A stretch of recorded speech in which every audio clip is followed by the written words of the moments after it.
नमस्कार दोस्तों, आज हम आए हैं अखिल भारतीय समन्वित मशरूम अनुसंधान परियोजना उदयपुर के परियोजना प्रभारी डॉक्टर नारायण लाल मीणा से मिलने। उनसे हम जानेंगे कि मिल्की मशरूम की खेती कैसे की जाए। सर, आप बताएं, मिल्की मशरूम की खेती का क्या प्रोसेस है और किस तरह से इसको प्रारंभ किया जाए। नमस्कार किसान भाइयों, आज मैं मिल्की मशरूम की खेती के बारे में पूरी तकनीकी जानकारी दूंगा। तो मिल्की मशरूम को हम दूध छाता मशरूम बोलते हैं, क्योंकि इसकी खेती फरवरी मार्च से नवंबर तक की खेती की जा सकती है और इसको पूरे वर्ष भर भी हम खेती कर सकते हैं। लेकिन सबसे पहले हम क्या करेंगे, 20 किलो भूसा है, जो भूसा है वो फ्रेश भूसा होना चाहिए, जो भी पुराना भूसा नहीं होना चाहिए, जो भी सड़ा हुआ नहीं होना चाहिए, और फ्रेश भूसा और जिसका 1 से 1.5 इंच की लंबाई का भूसा होना चाहिए। तो सबसे पहले हम क्या करेंगे, 200 लीटर का ड्रम लेते हैं जिसमें 20 किलोग्राम भूसा उसमें डालते हैं, आधे तक उसको भर देते हैं। भरने के बाद में हम इसके लिए फिर 2 प्रकार का उपचार करते हैं, एक रासायनिक उपचार करते हैं और एक गर्म पानी का उपचार करते हैं। तो रासायनिक उपचार जो है वो किसान के लिए काफ़ी फायदेमंद भी है और इजी तरीके से किसान कर सकता है। इसके लिए हम क्या है कि हमने इस ड्रम के अंदर हमने सबसे पहले तो इसको पानी से भर दिया था आधा। इसके बाद में हमने ये जो केमिकल है, केमिकल के अंदर एक हमारा ये फॉर्मलिन है, ये फॉर्मलिन है। इस फॉर्मलिन को हम 300 ml फॉर्मलिन को 200 लीटर के ड्रम के अंदर हम बाल्टी के अंदर इसको डाल देते हैं। और इसके बाद में ये डाई क्लोरोवास DBVP है, जो नुवान के नाम से जाना जाता है, इसको हम 30 ml इस बाल्टी में डाल देते हैं। इसके बाद में ये 10 ग्राम की बाविस्टीन जो फंजीसाइड होता है, इस फंजीसाइड को भी हम बाल्टी में डाल देते हैं। बाल्टी में डालने के बाद में इसको घोल देते हैं। घोलने के बाद में इस ड्रम के अंदर इसको डाल देते हैं। डालने के बाद में इसको डाल देते हैं इसके अंदर। डालने के बाद में हम इसको हिला करके और हम इसमें इस ड्रम के अंदर इसको मिक्स कर देंगे। अब ये डाल रहे हैं, जो नुवान है जो इसमें मिला रहे हैं, क्योंकि इससे क्या होता है, जो भी कीड़े मकोड़े होते हैं, जो भी कंटामिनेशन होता है, उसको दूर करने के लिए ये रासायनिक उपचार हम कर रहे हैं। और इस प्रकार से हम इसको और इसमें मेजर करके डालते हैं, मेजर करके और इस बाल्टी के अंदर हम मिला रहे हैं। अब हम इसको हिलाने के बाद में इसको थोड़ा सा हिला दिया, तो हिलाने के बाद में अब इस ड्रम के अंदर हम इसको मिला देते हैं। और अच्छा, ये सूखी घास है पहले से? हाँ, ये सूखी है, इसमें नहीं, आधा हमने पानी भर दिया था। इसके बाद में हम इसको डाल देते हैं। इसके बाद में नली से जो भी रिमेनिंग पानी है जो कम पड़ता है, पूरा गीला करने के लिए हम क्या करते हैं, नली से वापिस और पानी इसमें डाल देते हैं, तो ताकि ये पूरा भर जाता है। पानी कितना भरना पड़ता है सर? पानी सर इसमें इसको फुल ऊपर तक भर देते हैं। 20 किलो भूसे के अंदर ये ऊपर तक भर देते हैं। भरने के बाद में हम अब ये इसको पानी डाल रहे हैं, ये इसको पूरा भर दिया है।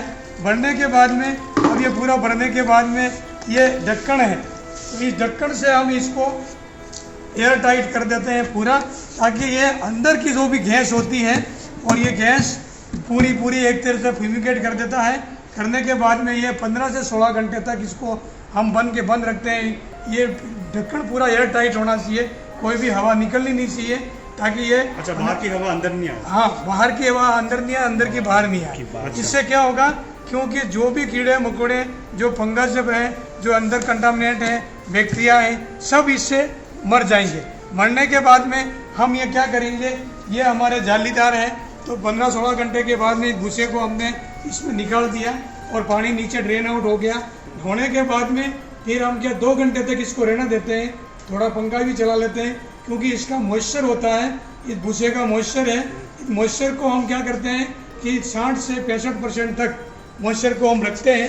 रखने के बाद में अब जब 60 से 65% मॉइस्चर आ जाता है, तब हम ले उसको इसके आजू बाजू में 2% फॉर्मलिन से इसको भी हम स्लाइस कर लेते हैं। इसको भी मतलब कि 16 घंटे सुखाने के बाद में ये प्रोसेस 16 घंटे सुखाने के नहीं, 16 घंटे उसमें रखने के बाद में उसमें निकालने के पानी निकलने के बाद में जब उसकी नमी 65% आ जाती है, तो उसको जो गीले भूसे को हम तोल करके हाँ। ये 5 किलो का भूसा है, इस 5 किलो के भूसे को हम तोल करके, और हमारे पास में ये बीज है, तो ये बीज को इसके अंदर मिलाओ, ये बीज को हम इसमें मिला देते हैं, और ये बीज की मात्रा होती है 3 से 4% जो बीज होता है वो बीज अपने इसमें ये श्वेत मशरूम के बीज है सर। हाँ, ये अपना दूध सादा मशरूम के बीज मिल्की मशरूम के बीज इसको है। केलोसाइबी इंडिका बोलते हैं, इसका बीज है, और ये हम गेहूं के दाने के ऊपर इसका बीज बनता है। बीज बनने का तो और हमारे यहाँ पे बीज अवेलेबल है, किसान को हम 100 रुपये किलो के हिसाब से बीज देते हैं। किसान हमारे यहाँ से भी बीज प्राप्त कर सकता है। अब ये इसको थैले को मिक्स कर रहे हैं, इसको बोलते हैं मिक्स विधि बोलते हैं। हाँ, तो एक तो परतदार विधि होती है, एक मिक्स विधि होती है। तो अपन क्या है कि इसको मिक्स विधि से भी करते हैं, और मिक्स विधि के करने के बाद में ये थैली है, ये 18x24 गेज की थैली है, 18x24 गेज की थैली है।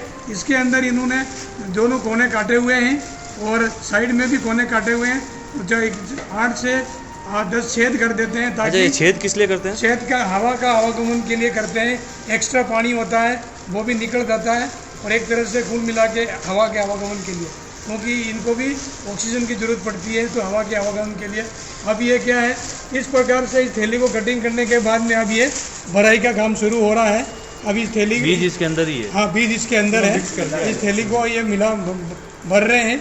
भरने के बाद में अब ये इजीली इसको भरेंगे तो थोड़ा दबाते जाएंगे रबर बैंड। अब ये इस प्रकार से इस बैग को इन्होंने रबर बैंड से ऊपर से पैक कर रहे हैं। 5-5 किलो के? हाँ, 5-5 किलो के ये हैं। ये भिजाई करने के बाद में इसको रबर बैंड से ये पैक कर रहे हैं। पैक करने के बाद में हम इनको अपने घरों के अंदर, अपने घर के अंदर, छोटी झोपड़ी के अंदर, कोई छोटी हट के अंदर, और जहाँ पे लकड़ी के फर कच्चे बना करके, अपन कच्चे केलूपोश मकान के अंदर भी अपन ताक बना करके, और मतलब कम कॉस्ट के अंदर भी हम इसको रख सकते हैं। अब उसके लिए विशेष कर ध्यान रखना पड़ेगा कि नीचे का जो फर्श है वो कच्चा है तो भी चलेगा, लेकिन कच्चे फर्श को अपन को गीला रखना पड़ेगा, ताकि क्या घर के अंदर जो नमी है वो नमी कम से कम 80 से 90% बनी रहे। तो उससे क्या होगा कि अब इसके बाद में आप इसके 10 से 15 दिन तक हम इसको रखते हैं वहाँ घर के अंदर। रखने के बाद में फिर हम अब आगे की प्रोसेस आपको दिखाते हैं। यहाँ रखना होता होगा? हाँ, इसको इसके रैक के ऊपर हम रख देते हैं। अच्छा, 15 दिन तक ये पड़ी रहती है? 15 दिन तक पड़ी रहती है। कोई पानी नहीं देना होता, खाली नीचे का फर्श को गीला करना पड़ता है, क्योंकि कमरे की जो ह्यूमिडिटी है, नमी है, वो 80 से 90% होनी चाहिए, और टेम्परेचर है वो 25 से 28 डिग्री तक, 30 डिग्री तक भी चल सकता है, कोई दिक्कत वाली बात नहीं। रखने के बाद में 10 से 15 दिन, या मतलब अगर ज़्यादा गर्मी हो तो 15 से 20 दिन के अंदर ये पूरी थैली जब सफ़ेद हो जाती है, और सफ़ेद हो जाती है तब इसका पूरा स्पंदन कंप्लीट माना जाता है। जब 20 दिन पूरे हो जाते हैं तब आगे की प्रोसेस हम जो केसिंग तैयार करते हैं, वो केसिंग के लिए हम आगे आपको लेके चलते हैं। हम क्या इसके लिए मिल्की मशरूम के लिए केसिंग कैसे तैयार करते हैं, तो केसिंग के लिए गोबर की खाद, सड़ी हुई 2-3 साल पुरानी गोबर की खाद, और इसके बाद में जो अपने बटन मशरूम का जो कंपोस्ट होता है, 2-3 साल पुराना कंपोस्ट होता है, तो वो 1-1 के अनुपात में हम इसको लेते हैं। उसके लिए इसका भी ट्रीटमेंट करना पड़ता है। सबसे पहले इसको 6 से 8 घंटे पानी में भिगोते हैं। भिगोने के बाद में फिर हम क्या करते हैं, इसको सुखा देते हैं कि वापस इसमें नमी सूख जाना चाहिए। सूखने के बाद में हमारे पास में, मैंने आपको पहले बताया था, फॉर्मलिन से 8% फॉर्मलिन से हम क्या करते हैं, इसको गीला करते हैं, ड्रेन पे गीला कर देते हैं, क्योंकि हम इसको भी हमको जीवाणु रहित करना पड़ता है, नहीं तो फिर आपस में कंटामिनेशन आ जाता है, तो हमारी मशरूम के उपज के ऊपर बहुत हानिकारक प्रभाव पड़ता है। ये केसिंग किस में, उसी में डालते हैं जो आपने?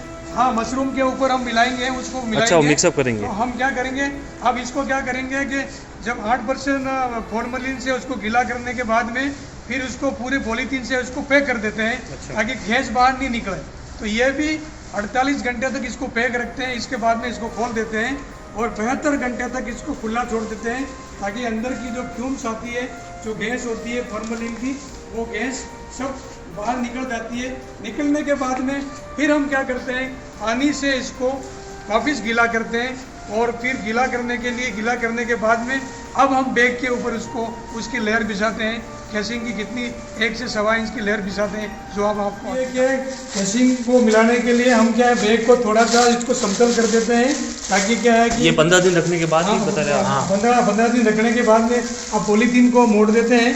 मोड़ने के बाद में ये हमारी कैसिंग जो तैयार है, तो इस कैसिंग की जो मिट्टी है ये कैसिंग मटेरियल है। ये इस कैसिंग मटेरियल को 1 से मतलब 1.25 इंच तक और मतलब यहाँ यूँ कह सकते हैं 2 सेंटीमीटर तक हम इसके ऊपर परत बिछाएंगे, क्योंकि ये जो मिट्टी है कैसिंग मटेरियल ये पोषण युक्त नहीं होनी चाहिए, पुरानी होनी चाहिए, प्लस इसमें कोई भी मतलब खनिज तत्व नहीं होना चाहिए, क्योंकि इसको क्या है इसको सेक्सुअल साइकिल में जाने के लिए कैसिंग मिट्टी का होना बहुत ज़रूरी है। और कैसिंग मिट्टी नहीं होगी तो हमारी प्रोटीन बॉडी नहीं आएगी। तो इस प्रकार से कैसिंग मिट्टी को ये बिछा रहे हैं इसके ऊपर, और कैसिंग मिट्टी डालने के बाद में अब ये इसको कितने इंची लेयर है ये सर 1 से 1.25 इंच तक हम रखवाते हैं। ऊपर ही करते हैं सर? ऊपर ओनली ऊपर। ठीक है। एक तरह से इसको भी स्ट्रेस मिलता। इसका फर्श है? हाँ, ये वेजिटेटिव पार्ट है, ये वानस्पतिक वृद्धि है। अब ये इसको मिलाने से ये लैंगिक जनन में चली जाएगी। रैक को यहाँ पे रैक पे रखने के बाद में कैसिंग मटेरियल मिलाने के बाद में हमने इसको ताक में इसमें रैक में रख दिया है। रखने के बाद में अब हम कैसिंग मटेरियल को हल्का पानी दे करके फव्वारे से गीला करेंगे।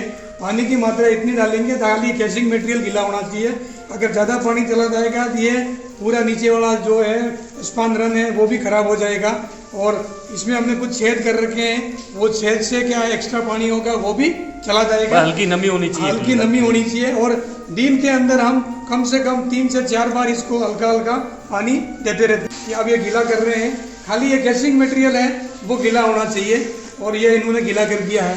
गीला करने के बाद में इसके बाद में 10 से 15 दिन बाद आपको इस प्रकार से ये पिन हेड कंडीशन आ जाती है। ये पिन हेड कंडीशन ये शुरू हो जाती है 10 से 15 दिन बाद में। और इसके 7 दिन बाद में ये इस प्रकार की जो फ्रूटिंग बॉडी है, इस प्रकार की जो फ्रूट बॉडी है ये आपकी आ जाती है। ये बड़ी बड़ी फ्रूट बॉडी हमारे आ गई है, 7 से 9 सेंटीमीटर की जब हो जाती है तो अच्छा, ये डायरेक्ट आप यूज लेने लायक? हाँ, ये यूज लेने लायक है। तो कितने दिन का मतलब ये प्रोसेस हुआ? ये प्रोसेस हुआ पूरा जब लास्ट से लगा करके शुरू से लगा करके लास्ट तक ये 90 दिन का प्रोसेस है। तो इसको हम क्या करते हैं, इस प्रकार से टर्न देते हैं। टर्न देने के ये घुमा करके और इसको ही तोड़ लेते हैं, ट्विस्ट करके इसको तोड़ लेते हैं। अब हम इसको नीचे से कांच से चाकू से कटिंग करने के बाद में फिर 100 गज की थैली के अंदर आधा किलो के बैग में या 250 ग्राम 200 ग्राम के बैग में मार्केट में दे सकते हो, यूज कर सकते हो। जैसे किसान की या जैसे भी जो भी कंज्यूमर की जो डिमांड होती है उसके अनुसार हम क्या करते हैं, उसको हम पैकिंग बना देते हैं। और ये 160 रुपये किलो हम सरकारी रेट में देते हैं। मार्केट के अंदर इसकी रेट 200 से 300 रुपये किलो तक बिकती है और बहुत न्यूट्रिटिव होती है ये मशरूम, जो ह्यूमन बीइंग के लिए बहुत लाभदायक है। और सभी प्रकार की जो मशरूम है, और ये मशरूम क्या है कि पूरे मतलब इंडिया के अंदर इसको उगाया जाता है। और इसका सबसे पहले उत्पादन कलकत्ता के अंदर हुआ था, और इस मशरूम की टेक्नोलॉजी हमारे इसी प्रयोगशाला में विकसित की गई है। सबसे बड़ी बात यह है कि इसी प्रयोगशाला ने ये विकसित की हमारी टेक्नोलॉजी। अच्छा, आप इसकी ट्रेनिंग भी देते हैं? अगर कोई किसान भाई या कोई सिटी का कोई जैसे अपने घर में उगाना चाहता है उसकी? कोई भी किसान भाई हमारे कभी भी हमको फ़ोन करके आ करके कभी भी हम ट्रेनिंग दे देते हैं, कोई दिक्कत वाली बात नहीं। एक दिन पहले हमको फ़ोन कर देगा भाई कल मैं आ रहा हूँ, तो कोई दिक्कत वाली बात नहीं। हम किसान को इजी गोइंग हम ट्रेनिंग दे देते हैं, 2 दिन की ट्रेनिंग। अगर कोई साल के रूप में इस व्यवसाय को अपनाना चाहे तो भी? नहीं, बिल्कुल। आप जो राजस्थान सरकार की योजना है, भारत सरकार की योजना है, उन योजना का फायदा लेकर के, ऋण लेकर के, कुछ भी लेकर के स्वरोजगार इजी गोइंग आप किसान और जो भी आम नागरिक है वो और बेरोजगार युवक हैं वो इजी गोइंग अपना धंधा चालू करके अतिरिक्त आमदनी प्राप्त कर सकता है। प्लस जब जो भी बाय प्रोडक्ट होता है फसल का, उस फसल का जो बाय प्रोडक्ट का भी सदुपयोग हो जाता है, और बाद में जो इसका बचा हुआ मटेरियल होता है वो खाद के रूप में काम आ जाता है। तो सब तरह से इसका उपयोग हो जाता है। तो इस प्रकार से ये मिल्की मशरूम की जो खेती है वो